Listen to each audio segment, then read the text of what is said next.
So with my 6.9 and 280 TE, I want to have the engine bays looking slick, and you can no longer get these emission stickers for Australian standards. So I've had a batch made, and after getting one done for the 6.9, I thought I'll do it for the 280, the 450, and the 6.9. There are minor differences, and as noted, these are for ADR compliance. They really don't have much except for the aesthetic of the engine bay. Now, one gentleman who took one off me noted that he had trouble peeling it, and I wondered if this was just a dexterity issue.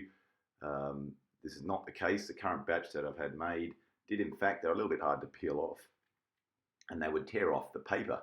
So I contacted the manufacturer, and they said you just need to use a pin, as if we should all know this. But admittedly, if you use a pin, it's pretty straightforward. So this is just how I did it, and it worked first time.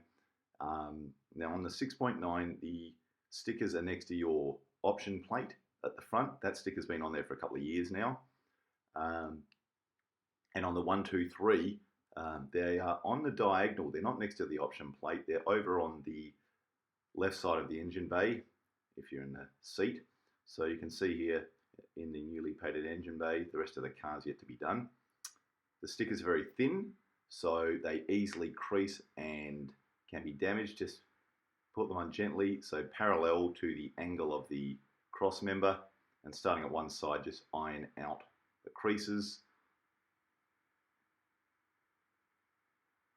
And you can see one point will frustrate you as much as it does I.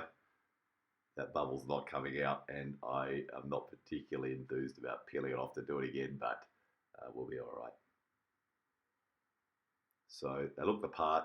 This is as close as I can get. I actually went through a few revisions to make sure that all the spacing and font size and dimensions were correct. And I hope you're happy with these emission stickers.